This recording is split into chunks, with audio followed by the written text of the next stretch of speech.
But first, as the partial government shutdown nears the 1-month mark, many of the hundreds of thousands of federal workers in and around the nation's capital are feeling the impact. In Washington, D.C. alone, more than 7,500 workers and contractors have applied for unemployment benefits. But as Lisa Desjardins reports, the shutdown is also putting a strain on local charities and businesses. For 3-year-old Deja Russell, this is fantastic. Her dad, Davon Russell, has been home to play with her day after day. That's the only bright spot for Davon, who otherwise wishes he was somewhere else. I love my job. I love the people I work with. It's like my breath of fresh air, being able to get out the house and work and make money every day. He makes that money as a security guard here, the now silent Smithsonian Museum of Natural History in downtown Washington.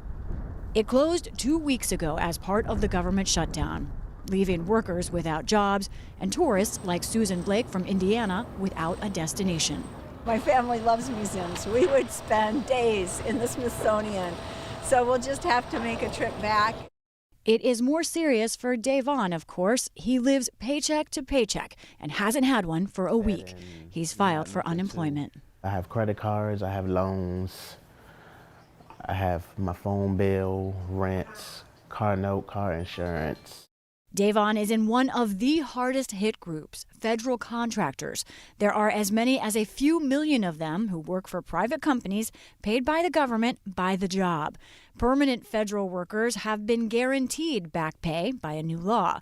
But contractors likely will never get back their lost wages. For them, it's essentially a temporary layoff. Do you have money for next month's rent? Right now, no. Everybody wants their money when it's due. About 15 miles away, across the street from the closed, snowy gates of the Smithsonian National Zoo, a local bakery is much quieter than usual. Owner Yael Krigman calls herself a recovering attorney. She left a big salary to start this business, and while she and her staff are at work making dozens of cake pops and bagels, empty streets from the shutdown mean an almost empty store. When the gates are closed, people just don't come in like they should, so we've definitely noticed it. Yael's nut-free bakery went from thousands of customers a day during the December holiday rush to almost no one in the weeks since the zoo closed. The effect goes far beyond the federal government. Small businesses all around the city and even the country are probably feeling the effects to a certain degree. Yael says she's getting by. She feels others have it worse and gives free sandwiches to zoo staff working without pay and free cake pop classes to any furloughed worker. But at some point, if this continues, it's a problem. Baked by Yael is my passion, but it's also my only source of income. And the same is true for many of my employees. We have 36 people on staff at Baked by Yael, and I want them all to stay, and I want them all to be able to pay their bills. Capital Area Food Bank.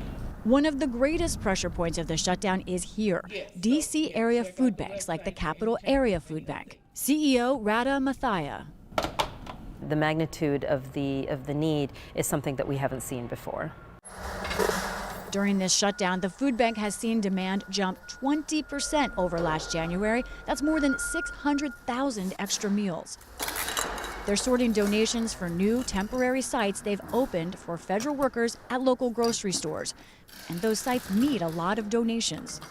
The food bank expected 1,200 people their first weekend, but saw twice that show up. So this Saturday, they're planning on 4,000 federal workers needing food help. It's been interesting and in some ways disheartening, actually, to hear some of the conversations that we've heard as people wait in line. I overheard someone say that they felt so guilty taking this food, even though they needed it desperately. Both sides in the shutdown are holding firm. President Trump is demanding $5.7 billion for a border wall or barrier. Democrats are saying no way. The two sides have not even talked seriously for a week. New polls could put more pressure on lawmakers to make a deal. So who do Americans hold responsible? In a PBS NewsHour Marist poll released this week, 54% of Americans blame the president, but 31% blame congressional Democrats. Back at the bakery, Yael Krigman issues an invitation, saying if Congress and the White House want a negotiating table, she's got one for them. I think they should sit down. I think they should see how this is affecting their constituents and work out a deal and understand that there are real people being affected by this. Waiting at home, Davon Russell says he's just frustrated, especially with the president.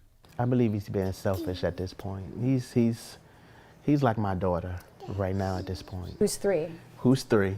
He wants something, he can't get it. He's throwing temper tantrums. He can't get his way, so he's making everybody else suffer. He hasn't missed any bills yet, but his creditors aren't backing off money that's due soon. I just think everybody need to come together and come up with something that'll be good for everyone, so everybody can just return to their everyday lives. You just want to get back to work. I just want to get back to work. As good as it is being in here with my daughter, I just want to go back to work.